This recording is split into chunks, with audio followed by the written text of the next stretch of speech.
ছাত্ৰ ছাত্ৰীসকল আটাই মৰম ল'বা। আজি তোমালোকৰ বাবে শংকৰদেৱ শিশু নিকেতনৰ পঞ্চম মানৰ নীতি শিক্ষাৰ পাঠ্যপুথি মহাভাৰতৰ কাহিনীৰ পৰা অষ্টম অধ্যায় অৰ্থাৎ শ্ৰেষ্ঠ কোন এই কাহিনীটোৰ আলোচনা কৰিবলৈ লৈছোঁ। আশা কৰোঁ আটাই মন দি শুনিবা আৰু প্ৰশ্নোত্তৰসমূহ কিদৰে লিখিছোঁ সেয়া বুজিবলৈ চেষ্টা কৰিবা। এই পাঠটোত আমাৰ আছিল কেইটামান কথা যে যেতিয়া পঞ্চপাণ্ডৱ বাৰণাবতত মৃত্যু নহ'ল, জতুগৃহত মৃত্যু নহয়, তেওঁলোক যেতিয়া তাৰ পৰা বাচি আহি তেওঁলোক যেতিয়া বৰদেউতাক ধৃতৰাষ্ট্ৰই গম পালে যে পঞ্চপাণ্ডৱৰ মৃত্যু হোৱা নাই, প্ৰকৃতাৰ্থত তেওঁলোক আছে জীৱিত, তেতিয়া তেওঁ মাতি আনি পাণ্ডৱসকলক ৰাজ্যৰ আধা ভাগ দি দিলে।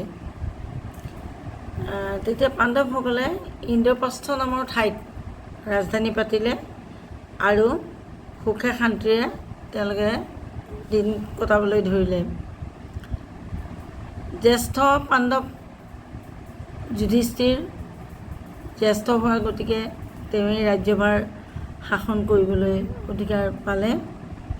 তেওঁ ৰাজসিংহাসনত বহিয়ে ৰাজসুই যজ্ঞ কৰিবলৈ মন কৰিলে। এই যজ্ঞ যিসকল ৰজাই কৰিছিল তেতিয়াৰ দিনত সেই ৰজাসকলক ৰাজ চক্ৰৱৰ্তী উপাধিৰে সন্মানিত কৰা হৈছিল আৰু সেই যুধিষ্ঠিৰেও সেই যজ্ঞ কৰিবলৈ ঠিক কৰিলে আৰু সেই যজ্ঞৰ যেতিয়া কথা ঘোষণা কৰিলে, যজ্ঞৰ প্ৰস্তুতি চলিল, যজ্ঞৰ মণ্ডপ তৈয়াৰ হ'ল আৰু ভাৰতৰ প্ৰায় সকলোবোৰ ৰজাকে সেই যজ্ঞলৈ নিমন্ত্ৰণ জনোৱা হ'ল। যজ্ঞৰ কাম চলাবলৈ সকলোৱে এটা এটা কামৰ দায়িত্ব ল'লে। দুঃশাসনে অতিথিৰ খোৱা বোৱাৰ তদাৰক ল'লে, ৰজাসকলৰ সেৱা শুশ্ৰূষাত দায়িত্ব ল'লে সঞ্জয়ে, ভীষ্ম পিতামহ আৰু দ্ৰোণাচাৰ্যই কামৰ নিৰ্দেশ দিয়াৰ দায়িত্ব ল'লে, গোটেই কামটোৰ উপদেষ্টা হিচাপে তেওঁলোক থাকিলে। দুৰ্যোধনৰ দায়িত্ব থাকিল উপহাৰ ভগাই দিয়া। যুধিষ্ঠিৰে শ্ৰীকৃষ্ণক কি কাম দিব এই কথা চিন্তা কৰি থাকোঁতেই শ্ৰীকৃষ্ণই নিজে ক'লে যে মই অতিথিসকলৰ জোতা খুলি তেওঁলোকৰ ভৰি ধুৱাই দিম আৰু চোৱা পাতবোৰ মই পেলাম। শ্ৰীকৃষ্ণৰ কথা শুনি আটাইয়ে শলাগিলে, কাৰণ সকলোৱে জানিছিল শ্ৰীকৃষ্ণ শ্ৰেষ্ঠ হৈও তেওঁ নিজকে সৰু বুলি ভাবে। তেওঁ নম্ৰ আৰু বিনয়ী হৈ যে আনৰ সেৱা কৰিবলৈ আগবাঢ়ি আহিল, এই কথাত আটাইয়ে তেওঁ শলাগিলে। চাওঁতে চাওঁতে যজ্ঞৰ কাম শেষ হ'ল। তাৰপিছত ভীষ্মই যুধিষ্ঠিৰক ক'লে যে এতিয়া অতিথিসকলক সন্মান কৰা হ'ব। তে যুধিষ্ঠিৰে ক'লে মোৰ বোধেৰে শ্ৰীকৃষ্ণ আটাইতকৈ শ্ৰেষ্ঠ, গতিকে তেওঁক সকলোতকৈ আগতে সন্মান দিয়াটো উচিত হ'ব। এই কথাত আটাইয়ে সন্মতি জনালে, কিন্তু ৰজা শিশুপালে এই কথাৰ বিৰোধিতা কৰিলে। তেওঁ বৰ দুষ্ট আছিল আৰু তেওঁ কৃষ্ণক হিংসা কৰিছিল। সেয়ে কৃষ্ণক এনে অগ্ৰাধিকাৰ দিয়াটো তেওঁ সহ্য কৰিব পৰা নাছিল। শিশুপালে যুধিষ্ঠিৰ আৰু ভীষ্মক এই সিদ্ধান্ত লোৱাৰ বাবে তেওঁলোকক তিৰস্কাৰ কৰিবলৈ ধৰিলে। উদাৰচিতীয়া লোকসকল ক্ষমাশীল, সেয়ে শিশুপালৰ এই কথাবোৰ শ্ৰীকৃষ্ণই যদিও শুনি আছিল, তেওঁ নুশুনা ভাওজুৰি আছিল। কিন্তু যেতিয়া দেখিলে যে তেওঁৰ মুখ বন্ধ নোহোৱা হ'ল, তেওঁ ভীষ্ম পিতামহক আৰু যুধিষ্ঠিৰক যা তা কৈ তিৰস্কাৰ কৰি অনৰ্গল তিৰস্কাৰ কৰি থাকিল। অৱশেষত উপায়ন্তৰ হৈ শ্ৰীকৃষ্ণই তেওঁৰ সুদৰ্শন চক্ৰক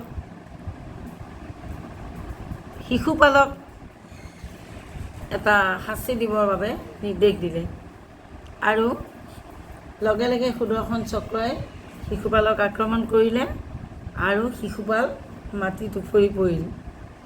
এই আছে এই পাঠটোৰ কথা। আৰু ইয়াৰ পিছত আমি ইয়াত প্ৰশ্নখিনি চালোঁ। প্ৰথম প্ৰশ্নটো দিছে ৰাজসুই যজ্ঞ, চমুকৈ লিখা ৰাজসুই যজ্ঞ, ইন্দ্ৰপ্ৰস্থ আৰু সুদৰ্শন চক্ৰৰ বিষয়ে। এতিয়া এই কথাখিনি মই এনেদৰে লিখিছোঁ। ৰাজসুই যজ্ঞ প্ৰাচীন কালত ৰাজসিংহাসনত বহাৰ পিছত ৰজাসকলে, বহুত ৰজাই, এই কথাটো থাকি গ'ল দেই, অনেক ৰজাই এই যজ্ঞ কৰিছিল। প্ৰাচীন কালত ৰাজসিংহাসনত বহাৰ পিছত অনেক ৰজাই এই যজ্ঞ কৰিছিল। এই যজ্ঞ কৰা ৰজাসকলক ৰাজ চক্ৰৱৰ্তী উপাধি দিয়া হৈছিল।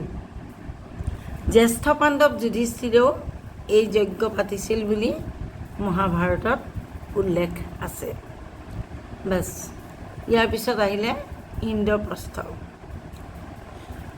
ইন্দ্ৰপ্ৰস্থ পাণ্ডৱসকলৰ ৰাজধানী আছিল। পঞ্চপাণ্ডৱৰতো ৰাজ্য নাছিলেই, কিন্তু যেতিয়া ধৃতৰাষ্ট্ৰই মাতি নি হস্তিনাপুৰৰ আধা দি দিলে, তেতিয়া সেইখিনিকে লৈ তেওঁলোকে ৰাজ্য স্থাপন কৰি ৰাজধানী ইন্দ্ৰপ্ৰস্থত পাতি তেওঁলোকে যুধিষ্ঠিৰে ৰজা হৈ শাসনভাৰ চলাবলৈ ধৰিলে। এই ইন্দ্ৰপ্ৰস্থৰ বৰ্তমান নাম হ'ল দিল্লী। দিল্লীৰ পুৰণা কিল্লা অৰ্থাৎ অল্ড ফৰ্ট তাহানিৰ ইন্দ্ৰপ্ৰস্থ বুলি বিভিন্ন উৎসৰ পৰা জানিব পৰা যায়। আকৌ কৈছোঁ, ইন্দ্ৰপ্ৰস্থ পাণ্ডৱসকলৰ ৰাজধানী আছিল। এই ইন্দ্ৰপ্ৰস্থৰ বৰ্তমান নামেই হৈছে দিল্লী। দিল্লীৰ পুৰণা কিল্লা অৰ্থাৎ অল্ড ফৰ্টৰ যিটো ঠাই, সেয়ে তাহানিৰ ইন্দ্ৰপ্ৰস্থ বুলি বিভিন্ন মহলে ক'ব খোজে।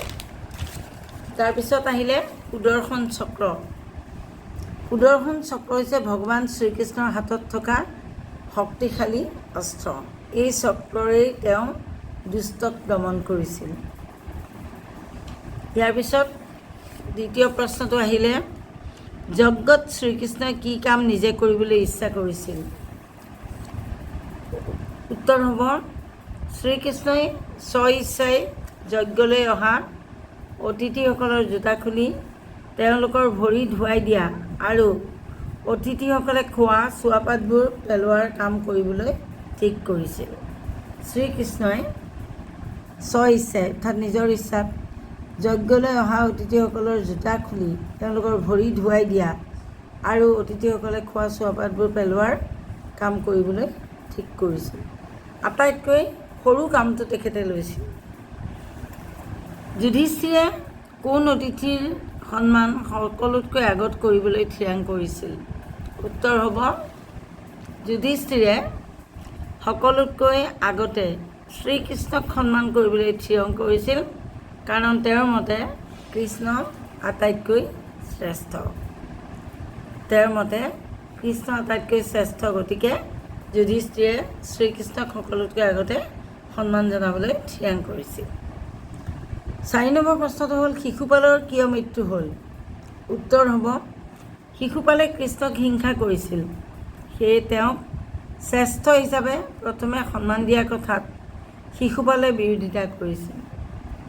শিশুপালে কৃষ্ণক হিংসা কৰিছিল, সেয়ে তেওঁক শ্ৰেষ্ঠ হিচাপে প্ৰথমে সন্মান দিয়াৰ কথাত শিশুপালে বিৰোধিতা কৰিছিল। তেওঁ যুধিষ্ঠিৰ আৰু ভীষ্মক তিৰস্কাৰ কৰিবলৈ ধৰিছিল। তেওঁৰ তিৰস্কাৰ বন্ধ নোহোৱাত শ্ৰীকৃষ্ণই সুদৰ্শন চক্ৰৰে তেওঁক শাস্তি বিহিলে আৰু ফলত শিশুপালৰ মৃত্যু হ'ল। শেষৰ প্ৰশ্নটো হ'ল, প্ৰকৃততে ডাঙৰ কোন? উত্তৰ হ'ল, নিজে সদায় নিজকে সৰু বুলি ভাবি নম্ৰ আৰু বিনয়ী হৈ আনৰ সেৱা কৰাজনেই প্ৰকৃততে ডাঙৰ। নিজে সদায় নিজকে সৰু বুলি ভাবি নম্ৰ আৰু বিনয়ী হৈ আনৰ সেৱা কৰাজনেই প্ৰকৃততে ডাঙৰ। এই কাহিনীটোত শ্ৰীকৃষ্ণ সকলোতকৈ শ্ৰেষ্ঠ আছিল, কিন্তু শ্ৰীকৃষ্ণই আটাইতকৈ সৰু কামটো বিনম্ৰতাৰে সাধন কৰিবলৈ তেওঁ নিজেই ইচ্ছা কৰিছিল। সেয়া হৈছিল তেওঁ তালৈ অহা অতিথিসকলৰ জোতা খুলি ভৰি ধুওৱা কাম কৰিবলৈ ঠিক কৰিছিল আৰু সেইসকলে খোৱা চুৱাপাতবোৰ পেলোৱাৰ দায়িত্ব লৈছিল। গতিকে শ্ৰীকৃষ্ণ আটাইতকৈ শ্ৰেষ্ঠ হৈও তেওঁ আটাইতকৈ সৰু কামটো কৰিবলৈ বিনম্ৰতাৰে আগবাঢ়ি আহিছিল। গতিকে এই কাহিনীটোত দেখুওৱা মতে শ্ৰেষ্ঠ সেইজনেই যি নিজকে সৰু বুলি বিবেচনা কৰি ভৰি হাত ধুৱাই আনৰ বা আটাইতকৈ তলৰ কাম অতি বিনম্ৰতাৰে কৰিবলৈ লয়। তেওঁৱেই হৈছে ডাঙৰ। এই পাঠটো ইমানতে সামৰিছোঁ। ইয়াত আৰু অতিৰিক্ত প্ৰশ্ন কৰাৰ প্ৰয়োজন নাই, কাৰণ আমি যিহেতু হয়তো সুধিব পাৰে ইন্দ্ৰপ্ৰস্থ ক'ত, বৰ্তমান ক'ত, সেইখিনি আমি তাতে ভৰায়ে দিছোঁ, আমাৰ উত্তৰত সোমাই আছে। গতিকে আৰু নতুনকৈ বেলেগ অতিৰিক্ত প্ৰশ্ন কৰাৰ প্ৰয়োজন নাই। ধন্যবাদ। আজিলৈ সামৰিছোঁ।